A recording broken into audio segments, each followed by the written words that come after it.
It happened in the middle of my brother's wedding reception.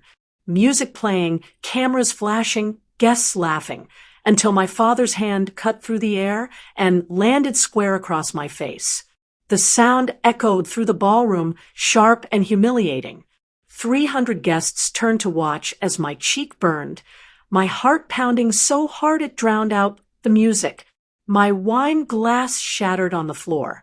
For a few seconds, no one spoke. My mother froze, eyes wide, while my brother's new wife looked horrified. Then, like a switch flipped, the whispers began. Dad stood there, red-faced and trembling, yelling about disrespect. All because I'd refused to move from my seat, a seat he claimed was reserved for family only. I was family, but not in his eyes. Not anymore. I felt my whole childhood collapse in that moment. Years of biting my tongue, staying small, and trying to earn even the smallest bit of his approval. All of it meant nothing. He'd rather save face in front of strangers than show me respect. I walked away, not out of anger, but because I knew if I stayed, I'd lose control.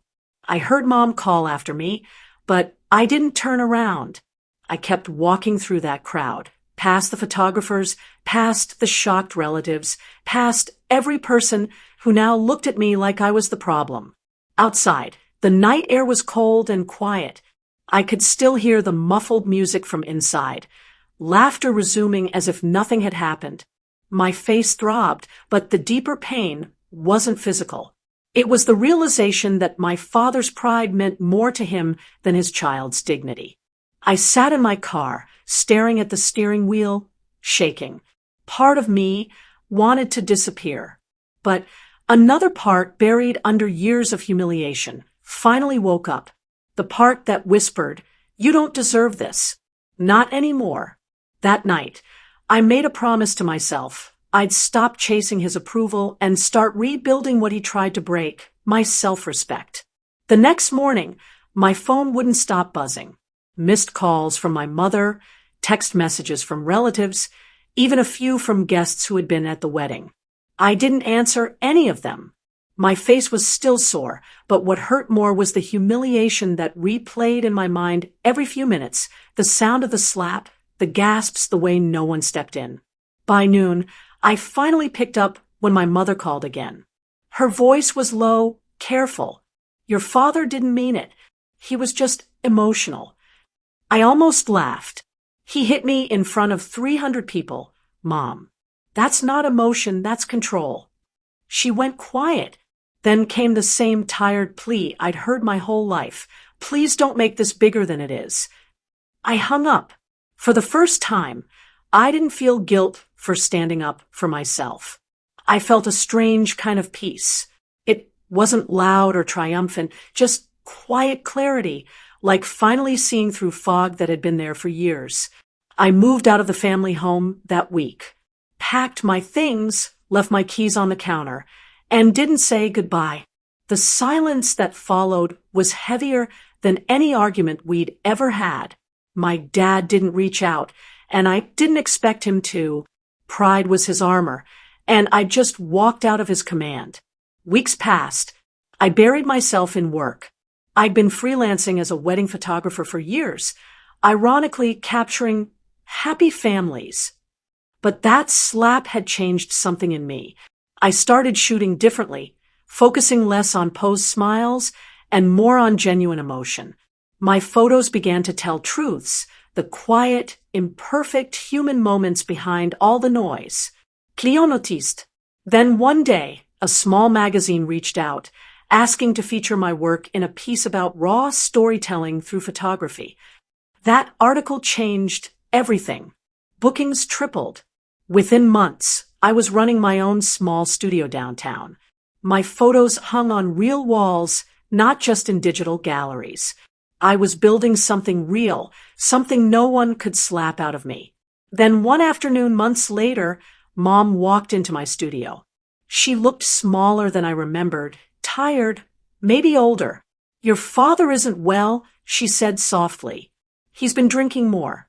He misses you, even if he won't admit it." I didn't respond right away.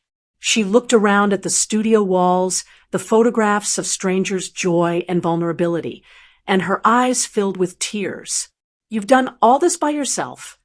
"Yes," I said, "by myself." That night, she called again. This time, I answered. She said Dad wanted to see me. Against every instinct, I went. He was sitting in the living room, alone. The same room where he'd once berated me for not being enough. He looked up when I entered, and for a moment, neither of us spoke. His voice cracked when he finally did. "I shouldn't have hit you." It wasn't a full apology, but it was more than I'd ever heard from him. I didn't feel anger anymore, just distance. "You did," I said quietly, and I had to leave to remember who I was. He nodded, eyes glassy. "You've become strong," he said. "Stronger than I ever was."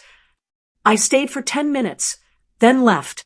Not because I wanted revenge or closure, but because I realized I didn't need either. I'd already moved past the version of me that needed his validation. Later that week, I got a message from my brother and his wife.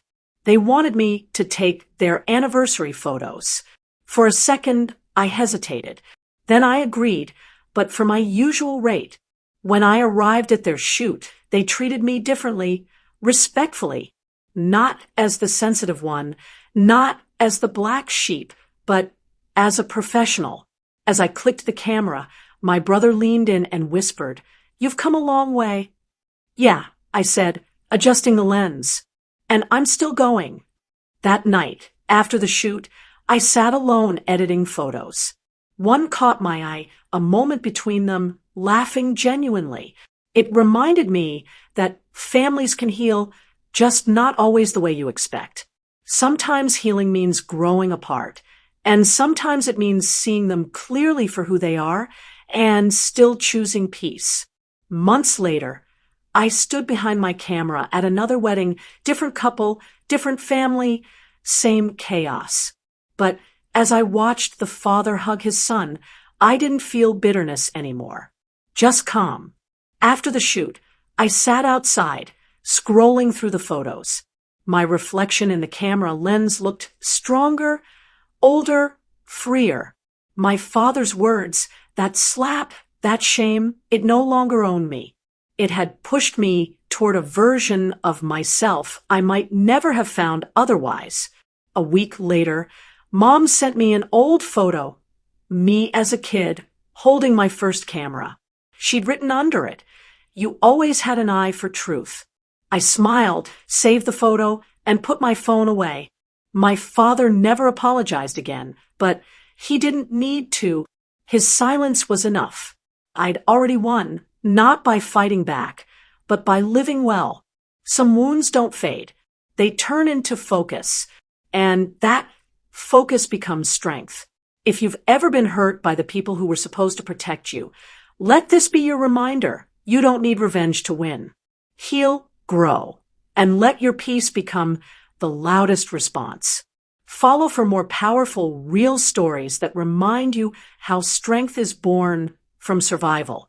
If you've ever been hurt by the people who were supposed to protect you, let this be your reminder. You don't need revenge to win. Heal, grow, and let your peace become the loudest response. Follow for more powerful, real stories that remind you how strength is born from survival.